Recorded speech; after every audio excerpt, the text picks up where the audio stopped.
Hello everyone, welcome back to my YouTube channel. නිතරම ඕනේ වෙන Excel formula හරියටම දැනගන්න විදියක් නැතුවද ඔයත් හිටියේ.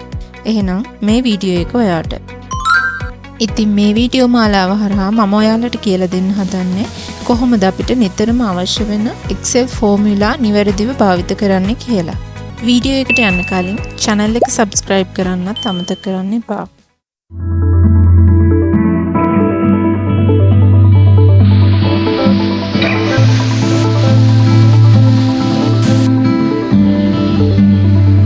වීඩියෝ එකේදී අපි සංඛ්‍යා කිහිපයක එකතුව එහෙම නැත්නම් ටෝටල් එක ලබා ගන්න ආකාරය බැලුවා. මේ වීඩියෝ එකේදී අපි ඇවරේජ් එක එහෙම නැත්නම් සාමාන්‍ය අගය ලබා ගන්න ආකාරය බලමු. මෙතනදී මම කලින් වීඩියෝ එකේදී භාවිතා කරපු සිසුන් කණ්ඩායමකගේ ලකුණු ඇතුළත් කරන ලද ටේබල් එකම භාවිත කරනවා. කලින් වීඩියෝ එකේදී අපි එක් ළමයා මෙම විෂයන් තුනට ලබාගත් මුළු ලකුණු සංඛ්‍යාව එහෙම නැත්නම් ටෝටල් එක ලබා ගත්තා. අද අපි බලන්න යන්නේ කොහොමද ඇවරේජ් එක ලබා ගන්න කියලා. ඒ සඳහා මුලින්ම එයා කරන්න ඕනේ පළවෙනි ළමයාගේ ලකුණු වල එකතුව එහෙම නැත්නම් ටෝටල් එකට පස්සේ අපි ඇවරේජ් එක ලබා ගැනීම සඳහා වෙන් කරලා තියෙන සෙල් එක මත ක්ලික් කරලා ඔයාට මේ දිස්වෙන ෆෝමියුලා එක ලබා දෙන්න ඕනේ.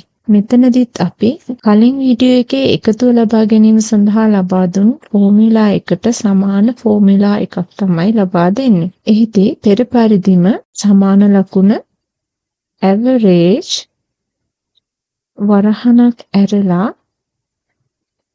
පළවෙනි සිසුවා විෂයන් තුනට ලබාගත් ලකුණු ඇතුළත් පරාසය සිලෙක්ට් කරලා වරහණ වහන්න ඕනේ.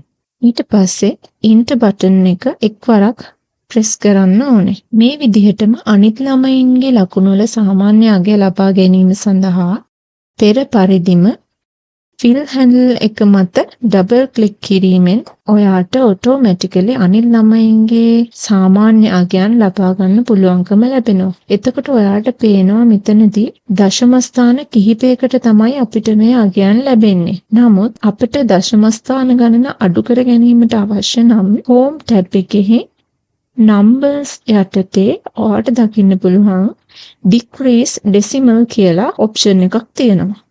අන්න ඒක උඩ එකපාරක් ක්ලික් කරාම ඔයාට එක දශම ස්ථානයක් අඩු කරගන්න පුළුවන්. ඒ විදිහට ඔයාට අවශ්‍ය දශම ස්ථාන ගානට එනතෙක් ක්ලික් කරලා ඔයාට දශම ස්ථාන ගාන හදාගන්න පුළුවන්. ඉතින් මේ විදිහට ඉතා පහසුවෙන් ඔයාට සාමාන්‍ය අගය එහෙම නැත්නම් ඇවරේජ් එක ලබා ගන්න පුළුවන්. මේ ටේබල් එකේ මම ඇතුළත් කරලා තියෙන්නේ විෂයන් තුනකට අදාළ ලකුණු පමණක් වුණාට ඔයාට ඊට වඩා විෂයන් ගණනක් මෙතනට ඇතුළත් කරගන්න අවශ්‍ය නම් එතකොට ඔයා කරන්න ඕනේ වරහණ ඇතුළේදී ඔයාට ඇවරේජ් එක ලබා ගැනීමට අවශ්‍ය සියලුම සෙල් ටික නැත්නම් සියලුම දත්ත ටික අදාළ පරාසය සිලෙක්ට් කරන එක. ඊළඟ වීඩියෝ එකෙන් අපි බලමු ප්ලේසින් පන්තියේ ස්ථානය එහෙම නැත්නම් රෑන්ක් එක හොයන්නේ කොහොමද කියලා. ඉතින් මේ වීඩියෝ එකට ලයික් එකක් දාන්නත් අමතක කරන්න එපා.